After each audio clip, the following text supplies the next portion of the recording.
Welcome, ladies and germs, to another thrilling episode of Copy and Propaganda. I am Duncan King. We are going to analyze the first year of the Trump presidency. I'm not going to do the analysis because honestly, I haven't been following it that closely.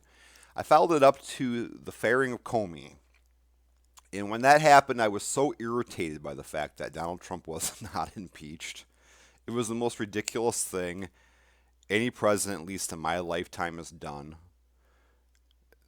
That basically was asserting authoritarian control of the government. Someone tries to investigate him, and he asks him if he's on his side, and if he says no, then he fires him.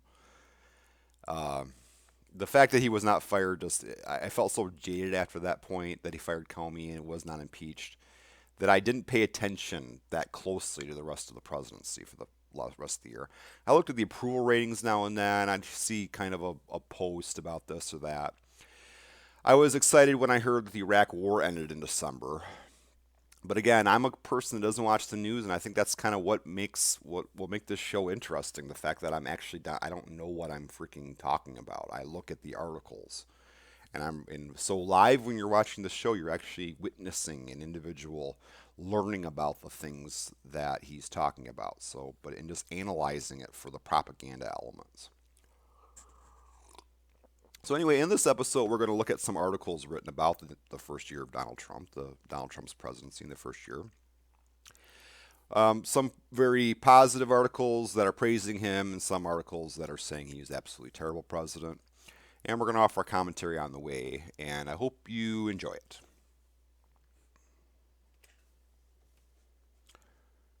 First of all, this is The Atlantic. Donald Trump's first year, a president, a recap. This is just kind of a recap of what he did. And I'll be learning some of this stuff along the way, too, along with the audience. Every December, The Atlantic looks back on the previous year to highlight not just the big moments, but the progression of big ideas. Below, the last four installments look at Donald Trump's first year as president. On the eve of Donald Trump's inauguration, following his stunning upset in the 2016 presidential election, Molly Ball welcomed readers to the Trump presidency. He enters the White House as determined as ever to divide and conquer, to punish his enemies, to do things his way, and sideline the enforcers of the old order. She wrote, indeed, over the course of 2017, Trump would prove himself no ordinary president. Ronald Brownstein argued that Trump's inauguration speech, which was combative and reflected disdain for established political norms, offered a definition of his presidency, but it was the size of his inauguration crowd that became a focal point of the evening, setting up a clash between the administration and the media, and leading top Trump aide Kellyanne Conway to famously coin the term alternative facts.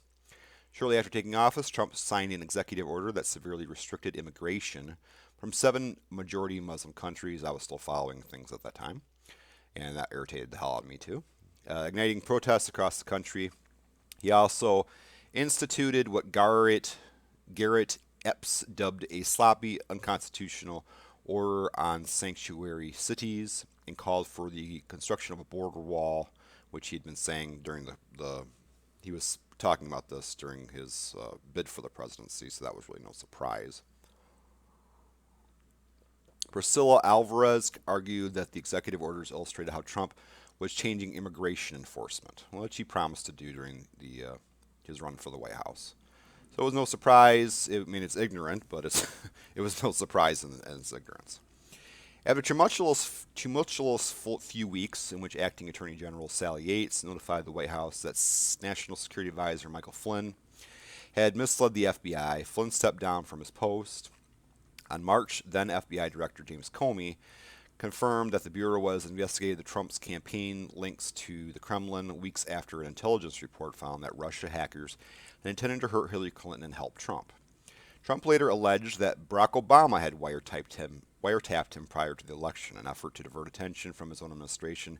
Peter Beinart wagered. I thought that this should have warranted a lawsuit. And I would have loved to have seen that lawsuit come into play. President Obama wiretapped me. Give me a fucking break. Trump's cabinet nominees were also gathering scrutiny. McKay Coppins called them a motley, free-whelming crew of lieutenants and loyalists. Elia Wong explained why America was paying close attention to Betsy DeVos's nomination for education as secretary. And when Trump appointed Rex Tillerson to serve as Secretary of State, and she was another ridiculous nomination. Just had no qualifications either. She was a religious dominionist, like most of the people in his cabinet. And when Trump appointed Rex Tillerson to serve as Secretary of State, questions about the former ExxonMobil CEO's ties to foreign governments surfaced. Tillerson and Trump would later clash over how to handle foreign policy issues. And Elliot A. Cohen would dub Tillerson the worst Secretary of State in living memory. Well, he wasn't even serving that long, so that's kind of mean. I don't even know what this guy did, but I don't know how you could say him the worst Secretary of State living memory when the guy only served couldn't have been that long. Meanwhile, the significant number of retired generals in Trump's cabinet was at least providing one of the few constraints on the president. David A. Graham argued that Trump's first address to Congress was a subdued speech, even a little staid, said Russell Berman qualified it. As Russell Berman qualified it, meant that Republicans loved it all the more. But lawmakers sought more direction on complicated policy measures like health care and tax reform.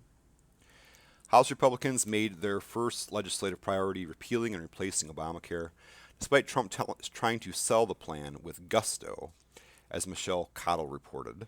It eventually failed. David A. Graham wrote that when it did, the president issued a crisp, definitive verdict: "I didn't do it." When that failed, I remember reading about his plan, and there was nothing. The only thing better about it, and even in his view, the only thing it changed is that people could be denied for pre-existing conditions. So I don't see why that's better. I remember commenting that only a sadist would think this is better. Anyway, after a few months in office, Trump appeared to be learning that being president is hard, wrote Michelle Cottle. It was clear that an education of Donald Trump was necessary, especially after he told reporters he never realized how big the government was. Okay. It's hard to laugh at Donald Trump. It's like he's such a clown that, you feel like almost you're laughing with him. On the 100-day mark of Trump's presidency, David A. Graham found that the president had completed a few of the items on his long list of campaign promises, but noted that Trump's nomination of Neil... Never mind that I don't have enough... The fuck's invading my freaking ears here? Fuck off. A few months... I got angry hearing that interruption. I was about to get fucking mad. Anyway, David Graham found the president had completed 3 items on his long list of campaign promises, but noted that Trump's nomination of Neil Gorsuch for the U.S. Supreme Court was a notable accomplishment. Julianne E. Zelizer and Morton Keller, meanwhile, argued that a president should be graded on his first 100 days. Why not? You can grade him on anything. Trump's firing of Comey in May was a pivotal moment. The White House claimed the reason for firing Comey was his handling of the Hillary Clinton email investigation, but David Frum didn't buy it. When he later testified before the Senate Intelligence Committee, Comey said, "I was fired because of the Russia investigation." Adrienne LaFrance talked to historians who said that while the moment was extraordinary, it was also reminiscent of at least one other, Richard Nixon's dismissal of Special Prosecutor Archibald Cox during the Watergate scandal. The firing only fueled questions about alleged collusion between Trump's 2016 campaign and Russia. And Deputy Attorney General Rosenstein soon appointed Robert Mueller as special counselor in the Russia investigation. Then in July, Donald Trump Jr. released an email exchange showing that during the 2016 presidential election, he arranged a meeting with a Kremlin-connected Russian lawyer who claimed to have potentially damaging information about Hillary Clinton. Those in Trump's inner circle maintained that the campaign team had done nothing wrong. I don't. My analysis of this whole situation is I don't even care what Trump did with Russia as far as the impeachment goes. The firing of Comey was an impeachable offense.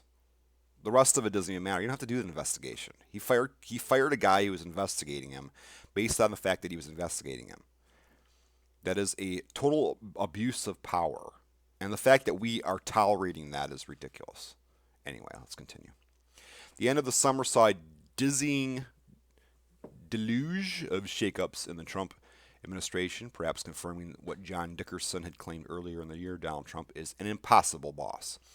When Trump appointed Anthony Scaramucci to take on the communications director role in July, press secretary Sean Spicer promptly resigned. But Scaramucci only lasted 10 days in office until John Kelly, who had just replaced Reince Priebus as Secretary of Staff, fired him. Soon, Steve Bannon, Trump's dark angel, was on the outs too. Trump was also taking on to Twitter to criticize Jeff Sessions, his beleaguered Attorney General, instability in the West Wing, and ongoing feud made for what David A. Graham called Trump's worst week yet. In August, Trump was criticized for a response to the deadly protests in Charlottesville, Virginia by congressional Republicans and prominent business executives alike. After his first public remarks on the incident, Elaine Godfrey explained that his speech was revealing in what it left out. When the president made another statement 2 days later, Rosie Gray argued that by saying there were some very fine people on both sides, Trump had made his message clear. He was defending white nationalists. I have a very different take on this. I don't think it is the president's job to comment on every stupid news event that happens. So the fact that he does not comment on something is not anything to condemn him for. Look at the Constitution and look at what the president's job is. It doesn't say anywhere there that it is his job to be the reporter in chief and comment on every single thing that happens and give us an update and give us his opinion on every dumb news event that happens. That's not his job. So the criticism directed at him for things like that, for not saying the proper or correct thing whenever there's some kind of tragedy, I'm not into it. I don't get along with that criticism. I'm going to criticize him for things that are consistent with what his job is, not for things that aren't consistent with what his job is. I don't care about his opinion about white nationalists. What his policies are is what I care about, because his policies are his job, or is to enact policies, to enact legislation, things like that. I don't care if he said the proper thing in some con. I don't give a fuck. All right. On Trump policy issues, Trump often passed the buck to Congress to get things done, including creating a legislative fix to DACA, which had ended negotiating a replacement for the Iran deal and paying out Obamacare subsidies. In regard to foreign policy, Trump promised he would inflict fire and fury on North Korea, which Uri Friedman found stunning for several reasons. Yeah, kind of a dangerous thing to say. A little ridiculous. When you have children in charge of nuclear weapons and they're talking to each other this way, it's a pretty dangerous situation. Have a grown child in the White House. And in case of the leader of North Korea, an almost child. Though probably an emotional child also. Pretty serious situation. And I'm not sure we're out of the firing squad, if you will, on situations like this. You can't have a child making these kinds of decisions, an emotional child anyway. And I think down the road we might actually have some kind of horrible thing happen. A slew of natural disasters served as yet another test for the new president. David A. Graham wrote that Hurricane Harvey exposed Trump's empathy deficit. Oh, that's a pretty astute use of words there. While James Fallows argued that Trump's Twitter attacks on San Juan Mayor Carmen Yulin Cruz in the wake of Hurricane Maria was a significant step downward for him. Well, I don't know how you could have gotten worse from the kind of crap he was saying while he was even trying to be elected. Trump was getting combative in other arenas too, after football star Colin Kaepernick and then many others knelt during the national anthem in protest. Trump began a war of words with black athletes. An example of what Derek Thompson argued was the depressing politicization of everything. Trump's unforced error in making claims about how his predecessors handled consoling Gold Star families and his attack of a grieving widow left his administration scrambling to try to cover up his mistakes. Here, husking, and I reported. Now let's go a little bit into this thingamajig with the kneeling athletes. I'm not going to try to talk about the news all the time, but since we're summarizing the year, because not all the news is propaganda. Sometimes it's just the news, and then you offer opinions. Opinions are propaganda, or can be propaganda. Sometimes when you insert opinions into the news, that can be propaganda. Or you present the news in some kind of biased way. But since we're summarizing the year, we'll talk about the various things it's talking about here. I'm 100% in favor of the NFL players kneeling during the anthem. The NFL is a form of entertainment. If it pisses people off, they don't have to watch it. The flag does not definitively represent X, Y, and Z. It represents certain things to different people. To those people who are kneeling during the anthem, the flag represented the government and the police in their kneeling. If we have, and I've said this a lot of times, if we wanted to solve this problem of certain people being so offended by them kneeling and thinking that that's some kind of slant on the troops, why don't they just use a flag that says support the troops on it instead of the American flag? Then if they kneel, then you can almost accurately accuse them of denigrating the troops or denigrating the soldiers who served. So just replace the American flag with a support the troops flag. Everybody stands, and if they kneel to the support the troops flag, then you can accuse them of it. They're kneeling to the American flag because to them it represents police. Something can not definitively represent something. Representation is abstract. You can't say, well, it represents this definitively. No, it doesn't. The flag represents different things to different people. In the Atlantic's October issue, writers assessed the administration. Ta-Nehisi Coates argued that Trump was the first white president. Okay. Jack Smith wrote that Trump was testing the institution of the presidency unlike any of his 43 predecessors. What does that mean, testing the institution of the presidency? I think he was testing our tolerance for the stupid shit a president could potentially do. I think is what he's testing. And he's that test is showing us getting a huge F. Unlike any of his 43 predecessors, and Ellie A. Cohen explained how the new president was ruining America's global standing. I don't know why foreign people in other countries, have how they get it and we don't get it in America. For instance, if you look at, like, Democrats, when we elect Democrats or liberals or social liberals, in Europe, they are anonymously in favor of all our Democrats and anonymously hate all our Republicans. And they don't even have the Democrat-Republican Party there. It's so weird how they see things so clearly, how they see such a clear dividing line between the two. And us in America, we have such an issue realizing that. Like even the people who you could say are social liberals, most of the time will say there's no difference between the Democrats and Republicans. In Europe, they see the difference quite clearly by what the two sides are saying, by what they're doing, by what their policies are. It's just weird that we in America don't get the difference. But anyway, every time we elect a Republican, his international status is terrible. Everybody hates him in Europe. Everybody hates him in Asia and Japan and everywhere else. And every time we elect a Democrat, everyone loves him, and overseas. If only the whole world elected a leader. I don't know. Oh my God, he's talking about the New World Order. I got it on video. Whatever.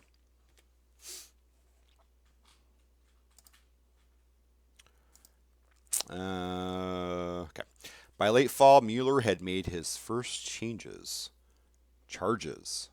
By late fall, Mueller had made his first charges in the Russian investigation against former campaign aides Paul Manafort, Rick Gates, and George Papadopoulos.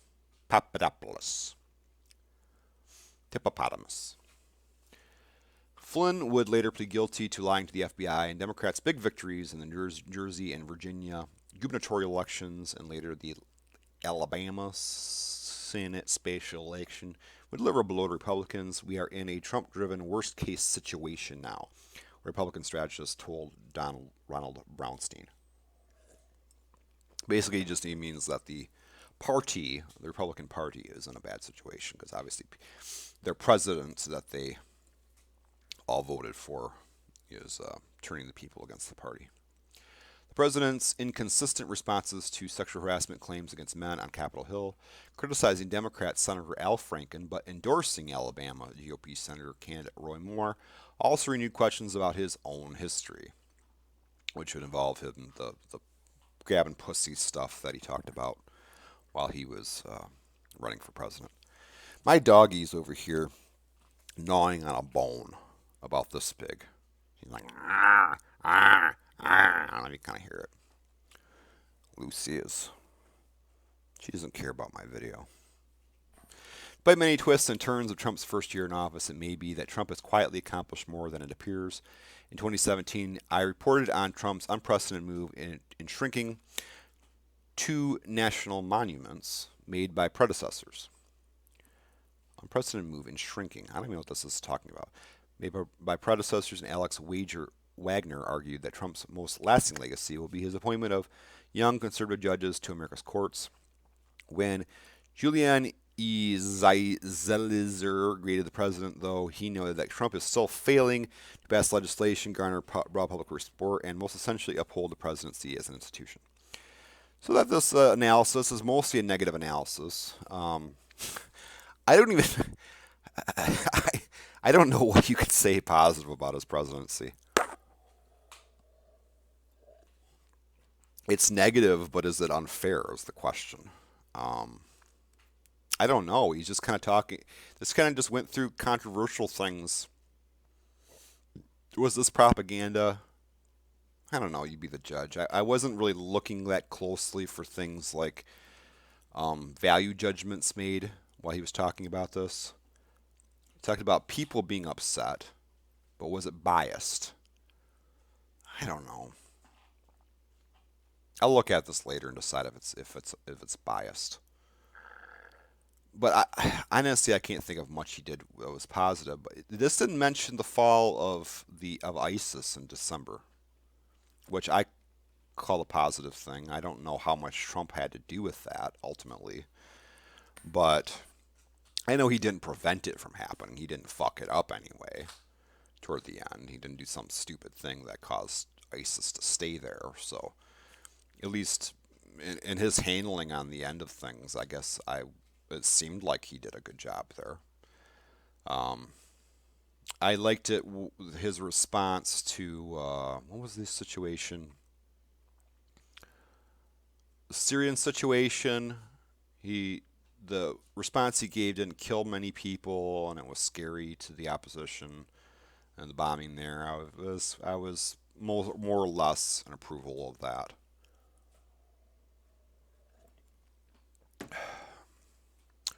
So let's go to another article. I grabbed a few out of here while I was researching. This is another kind of summary. This one's got a lot of tables and things in it.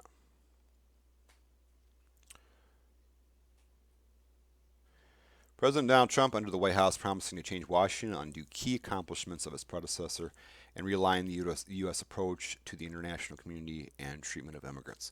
One thing I didn't comment on the last thing that also pisses me off about Donald Trump, and the previous article didn't mention, was him switching policy on Cuba after Obama had made all these progresses on opening up Cuba. And Donald Trump's like, nah, we're not going to do that. We're not going to do that. We don't want to do it. Fuck Cuba. Whatever the fuck. Opening up Cuba would improve the lives of millions of people, and keeping us close to Cuba helps no one. It's unnecessary. It's stupid. Anyway, let's continue.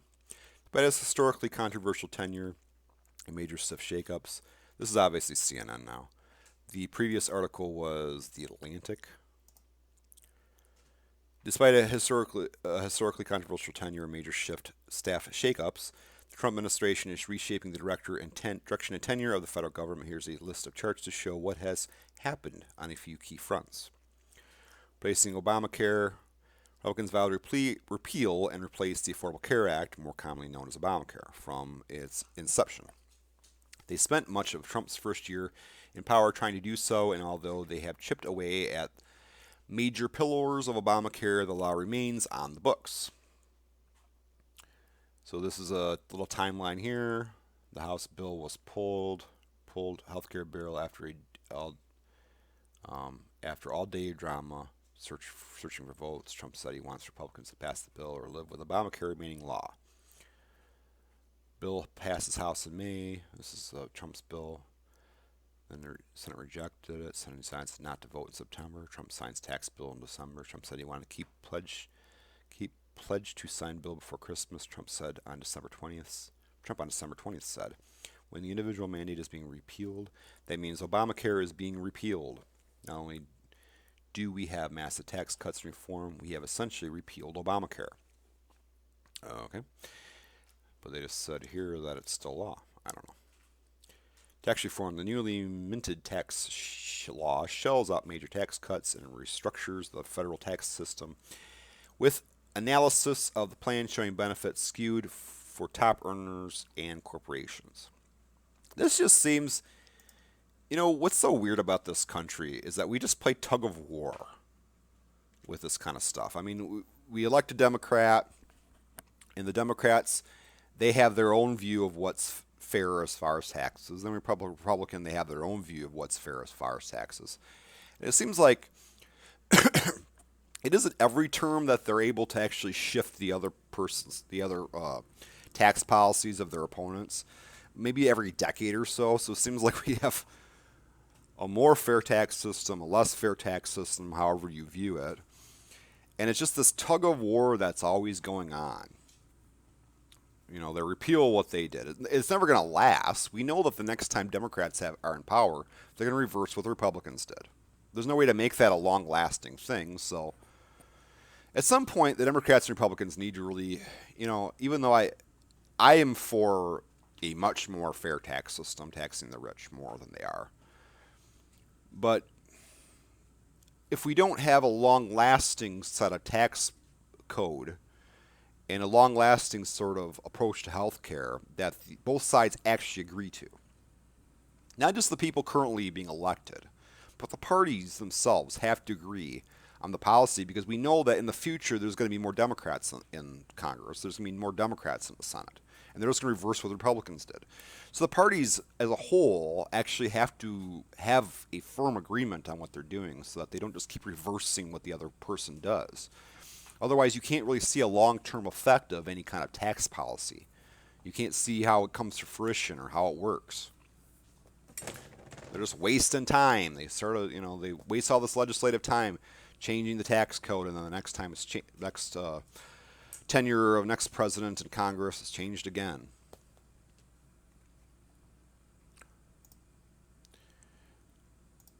Makes major significant changes in other policy areas, including the elimination of Obamacare's individual coverage mandate and opening up the Arctic National Wildlife Refuge for oil and gas drilling. That doesn't sound very good.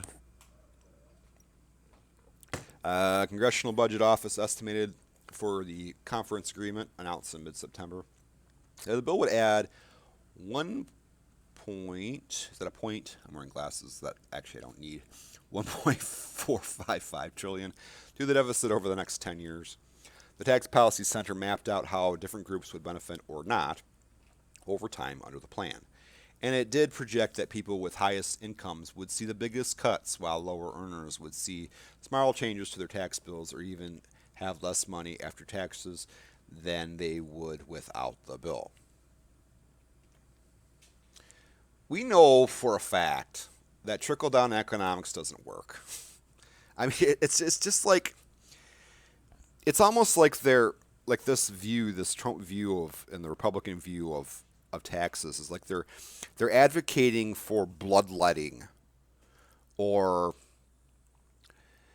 the old view that diseases are spread by bad smells. Been so many studies about the very concept that their very beliefs about this trickle down economic system, that the more money the rich people have, the more money the corporations have, the more money the the huge businesses have, the more money that the people at the bottom are going to have. That is not how it works. The more money they make, the more money they spend on themselves, the more money they try to expand and be more powerful. They don't give it to the little guy. It's just been showed time and time again that that's not how it works. Their belief in that idea is just, I mean, they might as well be advocating for the idea that mental illness is caused by demons, or that plagues are caused by witches or something like that. I mean, it's so backwards. It's so been disproven so extensively that it's just silly to even freaking talk about trickle down economics. Blah, blah, blah, blah, blah, blah.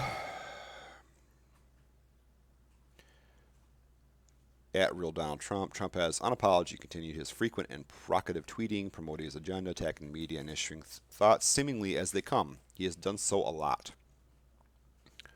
This is some kind of chart here. President's change after tax income of the conference agreement for the Tax Cuts and Jobs Act, expanded crash income percentile. I don't even know what I'm looking at here. Yeah, that's something to look at later. I don't understand it. 2,600 tweets the day of his inauguration. This is what's called internet addiction. And people do this a lot when they're nervous and depressed. They're on the internet a lot. And yeah, that's quite a lot of tweets. 60 tweets about North Korea, 174 tweets about fake news or at fake news. I remember when Trump was first elected, I made a comment to folks. And I was predicting the sort of things that we could expect from his presidency. And one of the things I kept saying, well, here's some of the things that you can expect from the Trump presidency. He's going to say that the White House press corps is a disaster. It's a disaster. And he even one-upped that prediction and came up with his own word for it. Fake news. Fake news. What the fuck? There was no fake news when Bush was in office. He wasn't saying that there was fake news then. Obama wasn't saying there was fake news. Reagan, Bush Sr., they didn't say that there were fake news. How come suddenly there's fake news just when Trump's in power? And everything that man says is bullshit. I mean, we know during his whole, I mean, during the debates, he'd constantly say, "I never said this. I never said that. I never said it." And then he would look at the end of the debate and they'll show the clip of him saying it. And he thinks that when people contradict him that they're wrong. I mean, he's always wrong. He's the biggest liar on the freaking presidency. Yeah, and I'm including Richard Nixon in that. He's worse than Richard Nixon as far as being a liar. The tweets occasionally upend the news cycle, and sometimes something of a cottage industry has sprung up to drive some sort of pattern in those tweets. The Trump Twitter archive is one attempt to store the tweets and try to find a way to understand the president's behavior. By their count, Trump has tweeted some 2,600 times since taking office. Trump's first year in office saw job growth continue, and the unemployment rate reaching lows unthinkable at the height of a recession. At the same time, the stock market has soared since Trump's election victory, with analysts crediting the expectation and the delivery of tax reform for much of the bullish investor sentiment. Trump has touted the blooming economy and taken credit for the major rise in the stock market this week.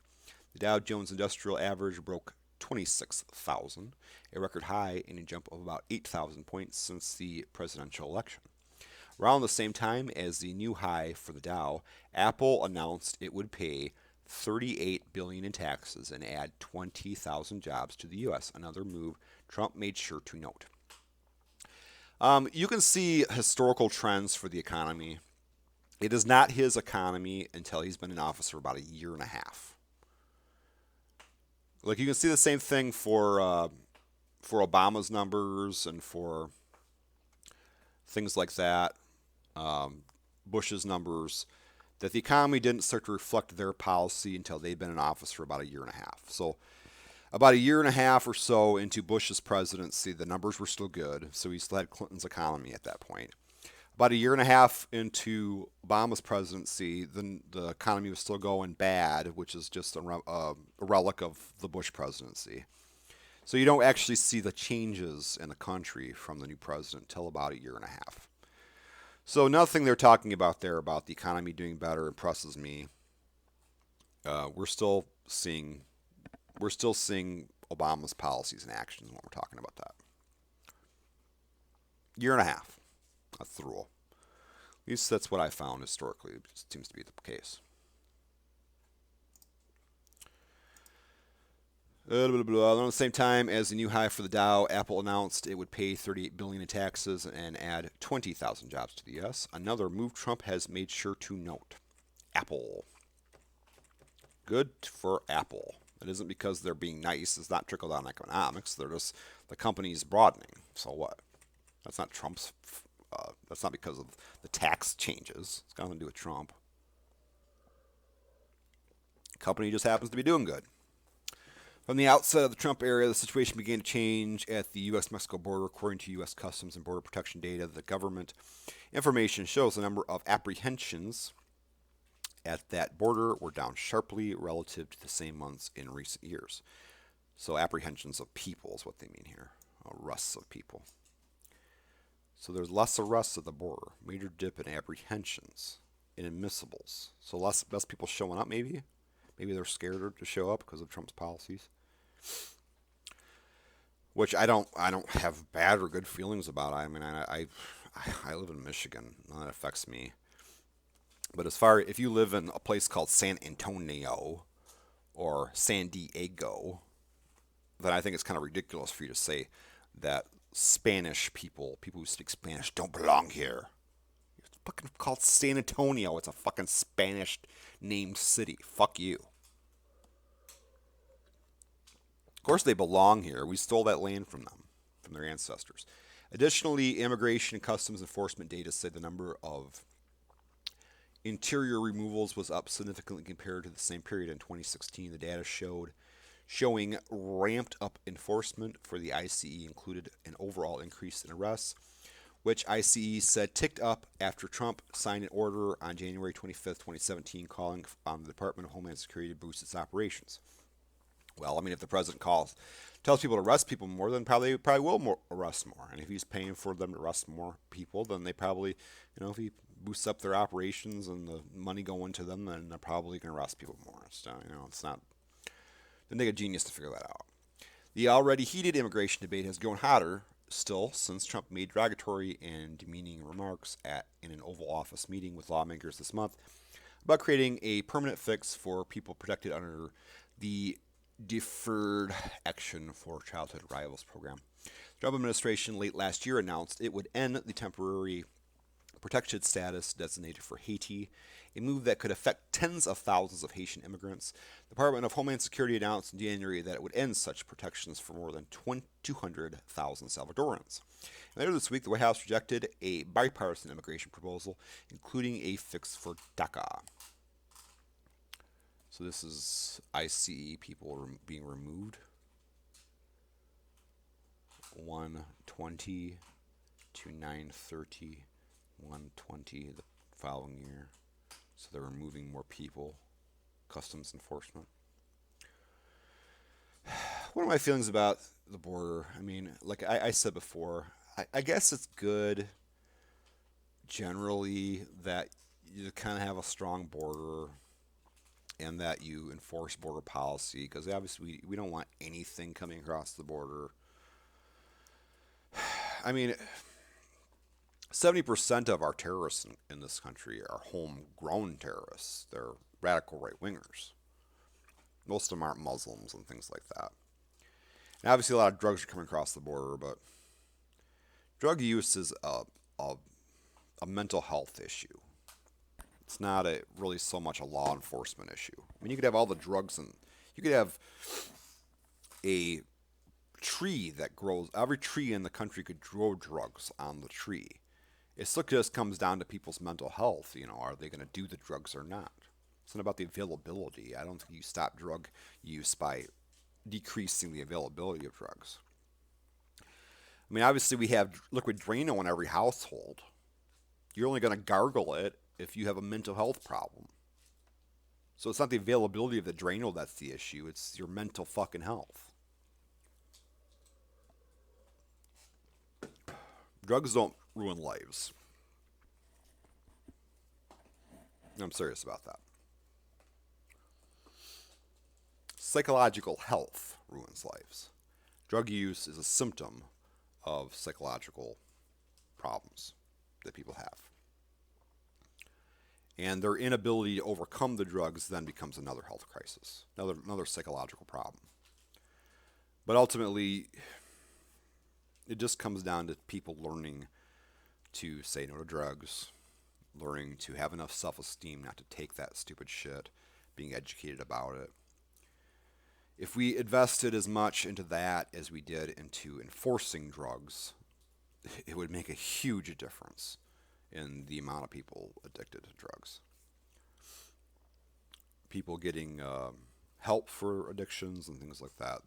That's what needs to be invested in, not guarding borders and rounding people up and throwing them in jail. All the money we spend on that, if you invested a fraction of that into education, into helping folks with those kinds of problems, we'd see a whole different country as far as drug use goes. And trust me, I don't take that issue lightly at all. I used to work in drug rehab. I've seen guys die from heroin addictions.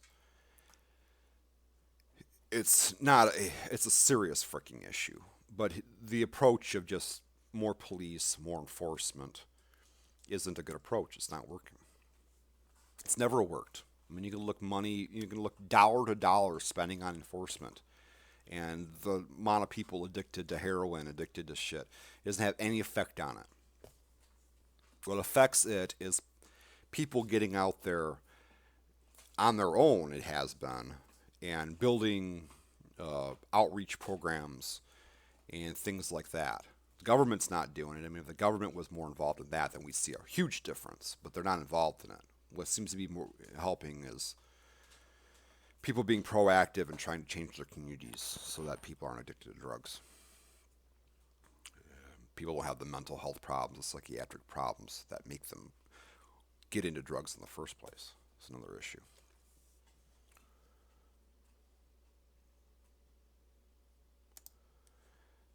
Trump entered office with his party ascendant for the first time in a decade, controlling both houses of Congress and the White House. The GOP's narrow majority in the Senate has hampered their efforts some, but since Trump has taken office, they've gotten 109 bills of varying significance into law. And Trump has issued dozens of executive orders, perhaps most notably his attempts to impose restrictions on travel from several majority Muslim nations. Oh, that's so noble. Keep those brown people away. That's so noble. How is history going to judge that? I mean, does he honestly think That in the future people are going to hope he got those brown people out of here. We love him. We'll bring a big monument with his picture on it. It'd be a hate monument. Under Trump, the U.S. war on terror has continued, and in some senses, the U.S. footprint has expanded. U.S. airstrikes in Somalia and Yemen ramped up under Trump, and a deadly incident in Niger drew more attention to the U.S. military's involvement across Africa. Chairman of the Joint Chiefs of Staff, General Joseph Dunford, said in October that the U.S. has about 6,000 troops in Africa, and they're in about 53 different countries. 2017 saw Iraq declare ISIS defeated there, which is, okay, this article mentioned it, the previous one didn't.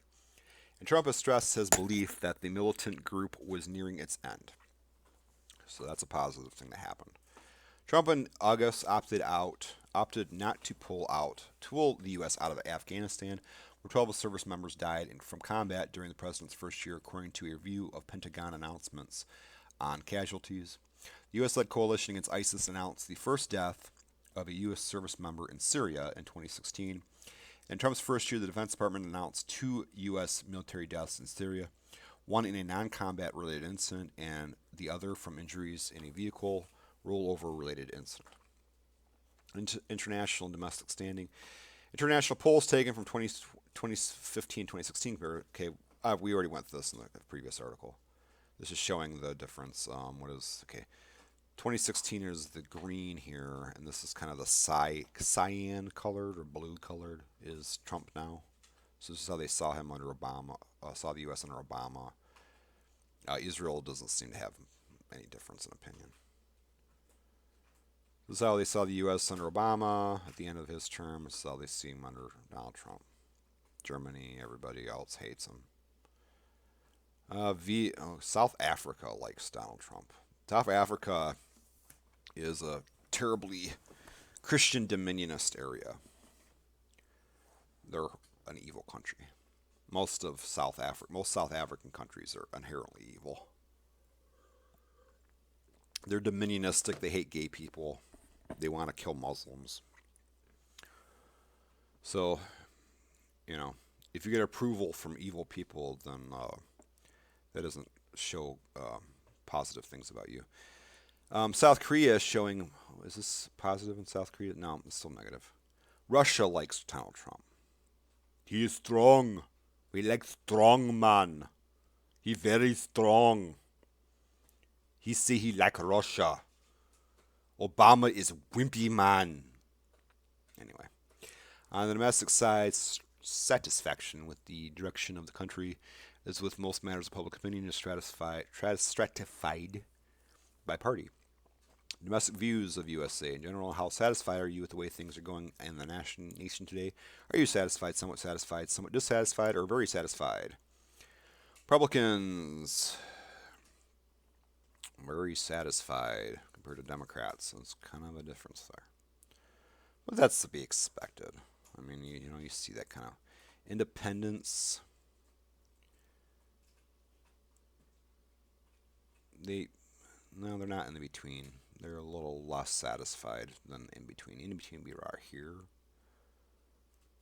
So here's where the independents are. Men, more than so than women. White with college degree. White without college degree. So if people like you more and people agree with you more when you're not educated, I think that's telling.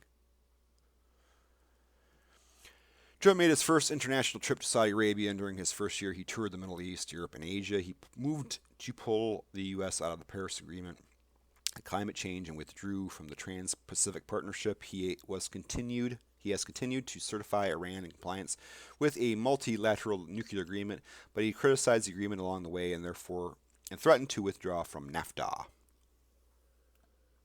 He said he was going to withdraw from NAFTA. I wanted him to withdraw from NAFTA. It was one of the things he promised that were positive. He didn't do that yet. Oh, I'm annoyed.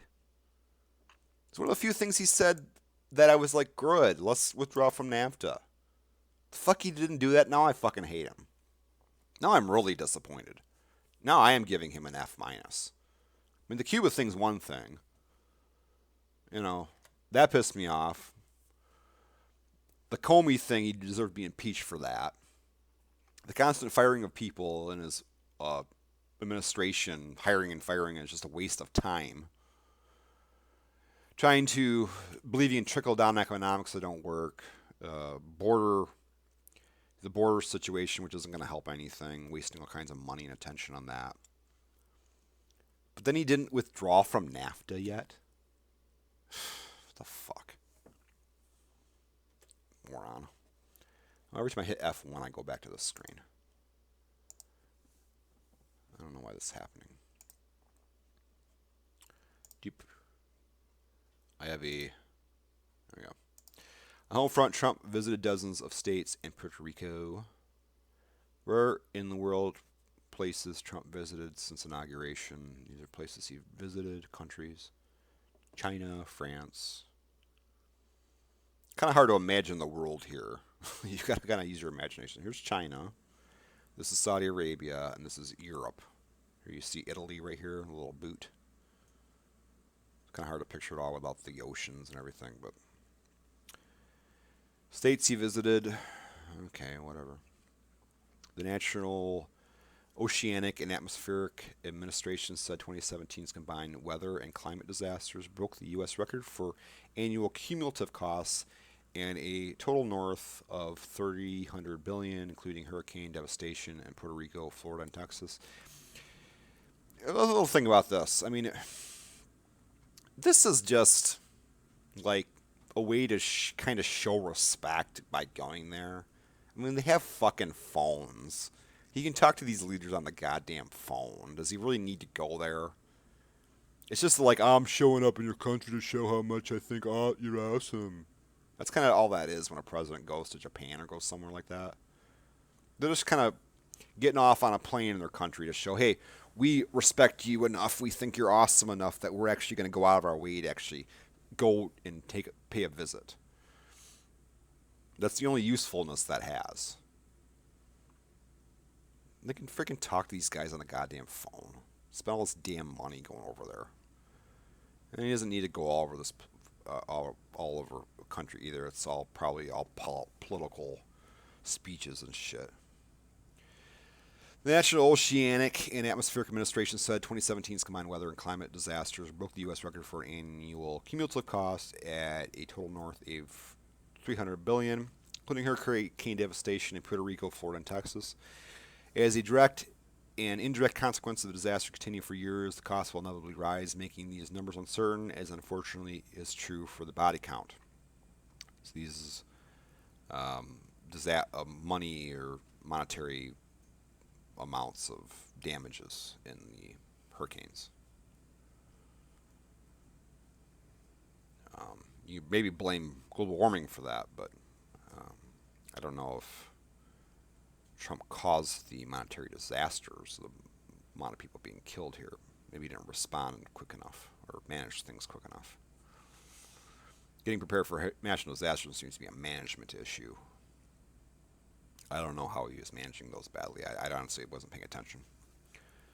Outside of Trump's actions maneuvering in Congress and the president's picks reworking federal departments, a cloud hangs over much of the political world. 4 people charged as a result of special counsel so far: Michael Flynn, Michael Manafort, Rick Gates, and George Papadopoulos.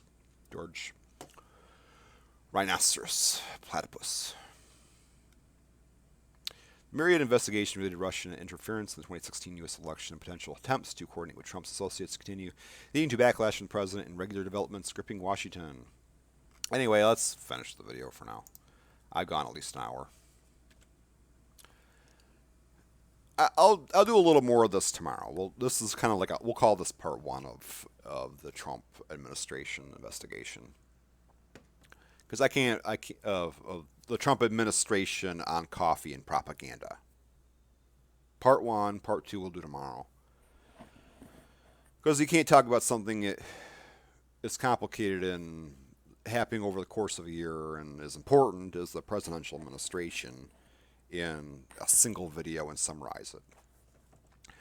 But reading these articles are just, it's kind of reminding me what happens. Actually, I was paying more attention than I thought I was, because most of the things they were talking about there were things I didn't know about and was paying attention to. And I don't see how anyone can give Trump a positive grade, but in the next video, we'll look at some people who think he would give him a positive grade, surprisingly, despite the stupid shit he's done. Let me see. Lucy! Lucy. Come here. All right, this is the rascal who is over here biting the bone over there. Look over there. Look over there, Lucy. She is a... It's hard to say what she is. Every time I look up the actual breed she is, the next time I try to think of what it was, I forget. She's a... I'm going to look it up again. She's a... Oops. Small... Let me take a look. Small-legged breeds. She is... Come on, internet.